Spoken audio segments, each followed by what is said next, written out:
Gloire à Dieu au plus haut des cieux. Je veux croire que chacun de vous se porte bien encore aujourd'hui. Nous avons un bon message encore pour chacun de nous ce matin. Et je vous invite à lire Jean, le chapitre 9, le verset 4. Jean 9, 4 dit ceci.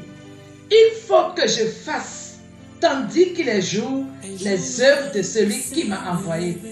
La nuit vient où personne ne peut travailler. Le thème de mon exaltation ce matin est le suivant. La nuit vient. Vous savez, généralement, quand il fait nuit, on ne peut pas faire grand chose.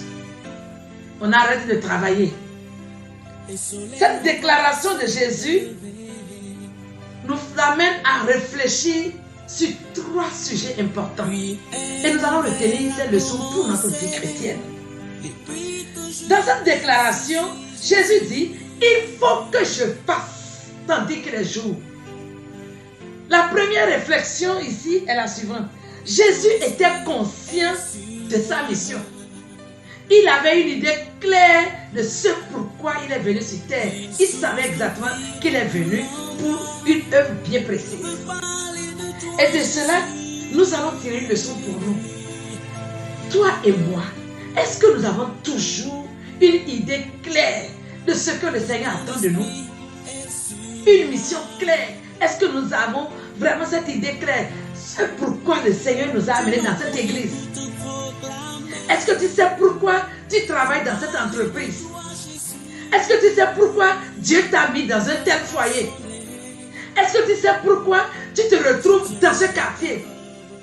C'est pour révéler la gloire de Dieu, pour manifester les œuvres de Dieu. Et Jésus, lui, savait clairement qu'il a une mission. Mais la plupart du temps, nous nous oublions ou bien nous perdons de vue ce pourquoi Dieu nous a amenés dans cet endroit. Chers frères et sœurs, nous devons comprendre une chose. Quel que soit l'endroit où Dieu nous met, comprenons que nous sommes en mission pour manifester les œuvres de Dieu. Quel que soit l'endroit, chacun doit toujours se rappeler que ce n'est pas un hasard qui m'a amené ici, mais c'est pour la gloire de Dieu. Jésus dit, je dois faire l'œuvre tandis qu'il est jour. La deuxième réflexion est la suivante. Jésus était conscient que son temps était limité. Il dit, il faut que je fasse tandis qu'il est jour. Le temps était limité. Il savait que son temps était limité. La nuit mettra fin à son travail. Et nous aussi, n'oublions jamais que notre vie sur terre est très brève, limitée. Mais parfois, nous gaspillons notre temps pour des futilités. Nous gaspillons notre temps pour des choses qui n'ajoutent rien à notre vie. Des bavardages inutiles. La Bible, en parlant de la brièveté de la vie, a utilisé beaucoup d'images. Considère notre vie comme étant l'ombre qui passe. Elle dit également que notre vie est comme l'herbe qui pousse le matin et qui disparaît le soir. Comme une fleur, comme la navette du tisserand. Tellement rapide pour montrer que notre vie sur terre est très brève. C'est pourquoi nous devons utiliser notre temps à bon escient. Servir Dieu pendant qu'il est jour. Pour le Seigneur, le jour, c'était pendant qu'il était encore en vie, parce que sa mort sur la croix mettrait fin à sa mission terrestre. Mais quant à nous, est-ce que nous nous levons pour travailler pendant qu'il est jour? Le Seigneur nous donne les occasions aujourd'hui. Ne gaspillons pas le temps. Mettons-nous à l'œuvre. Travaillons pour le Seigneur. Nous avons un petit temps à vivre. Profitons de ce temps pour faire le maximum pour la gloire de notre Dieu.